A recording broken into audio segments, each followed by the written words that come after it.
Hello, good evening sir. ഇത് ജിയോയുടെ customer കെയറിൽ നിന്നാണേ. ആ സാറിന് 8845 ലാസ്റ്റ് വരുന്ന ജിയോ നമ്പറിലെ പ്ലാനിന്റെ വാലിഡിറ്റി കഴിഞ്ഞിട്ടുണ്ടായിരുന്നു.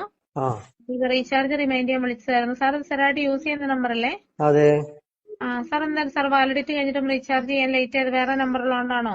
അല്ല, ഇത് എത്ര പൈസ ഇപ്പൊ റീചാർജ് ചെയ്യേ? എങ്ങനെയാ സാർ, ഏതാ പ്ലാൻ ഒരു മാസത്തേക്ക് ഉദ്ദേശിക്കുന്നത്? എത്ര പൈസ? നെറ്റും കോളും കൂടിയാണോ സാർ? അതെ.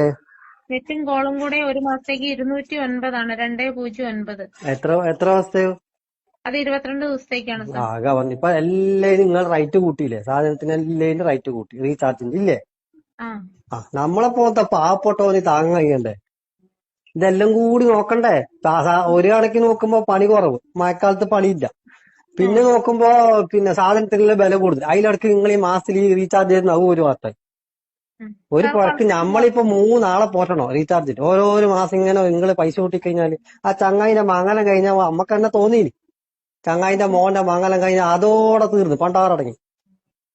അതിനുശേഷം എല്ലാരും വില കൂട്ടി ഇല്ലേ? അതെ സാർ. ഇനിയിപ്പോ അടുത്ത മംഗലായിട്ടുണ്ടോ? അറിയില്ല സാർ, ഇതുവരെ ഒന്നും അറിയില്ല. ഇനിയിപ്പോ ഓന്റെ ഭാര്യ പ്രസവിക്കുന്നത് 4 കെട്ട് 4 കെട്ട് 5 കെട്ട് 6 കെട്ട് ഇനി പണ്ടാറടങ്ങി തന്നെ. ഇത് നമ്മളെ പോലത്തെ ആണ്ട് ഇത്. ശരിയാണ് സാർ. ഇത് ആ ചങ്ങായിക്ക് തിരിവില്ല. ഓരെന്ന് പറഞ്ഞാല് ഭയങ്കര സെറ്റപ്പിൽ ഒരു പണിക്കും വേണ്ട സെറ്റപ്പായിട്ട് അടിച്ചു പൊളിച്ച് സെറ്റപ്പായി ജീവിക്കുന്നവനല്ലേ. നമ്മളെ പോത്തോനോ ലോണും ഉണ്ടാവും, കടവും ഉണ്ടാവും, കക്കടം ഉണ്ടാവും, പണിയും ഉണ്ടാവില്ല.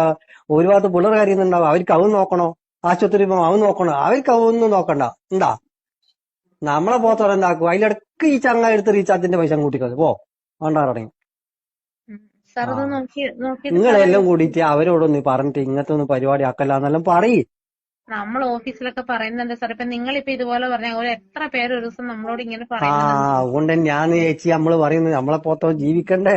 എനിക്കറിയാം സാർ, എനിക്കറിയാം. ഇപ്പൊ നമ്മൾ ഈ വർക്ക് ചെയ്യുന്നുണ്ടെങ്കിൽ നമുക്കും അറിയാലോ സാർ അതിന്റെ ബുദ്ധിമുട്ടുകള്. അതുകൊണ്ട് തന്നെയാ ഇവര് ബന്ധപ്പെടുമ്പോ പറയും ഇങ്ങനെ ഇടക്കിടക്ക്. എന്നാ ചങ്ങായി ചെറുതായിട്ട് മംഗലയിക്കാൻ വേണ്ടി പറയും. അതില്ല, വലിയ ആഡംബരാക്കിട്ട് പണ്ടാക്കിട്ട് ലോകത്തില്ലാത്ത ആളെല്ലാം പിടിച്ച് വലിച്ച് കൊണ്ടുവന്നിട്ട് മറ്റേ എവിടെയോ കിടക്കുന്നവരെല്ലാം പിടിച്ചിട്ട് അത് കൊണ്ടാട്ട് ഓർക്കെല്ലാം പൈസ കൊടുക്കണ്ടേ? എന്നിട്ട് പൈസ നമ്മളെ പോത്ത പാവപ്പെട്ടവരെ ഊറ്റിയ നമ്മള് ഇങ്ങനെ പീഞ്ഞിട്ട് ഇങ്ങനെ പീഞ്ഞ് എനിക്ക് പീയാൻ വേണ്ടി വെള്ളമില്ല വേറ്റ ആ കോലത്തിലുള്ളിപ്പോ. ഓക്കെ സാർ, നോക്കി ചെയ്യും സാർ. പൈസ വെക്കാൻ പറയാം, നമുക്ക് ചെയ്യാൻ പറ്റും. ഓക്കെ സാർ, പറയാം. അതിലൊക്കെ കട്ടാക്കിയേക്കല്ലേ ജീവിതം പോയിപ്പോ. ഇല്ല സാർ, കട്ടാക്കുവാണെങ്കിൽ പറയും സാർ. Okay, thank you.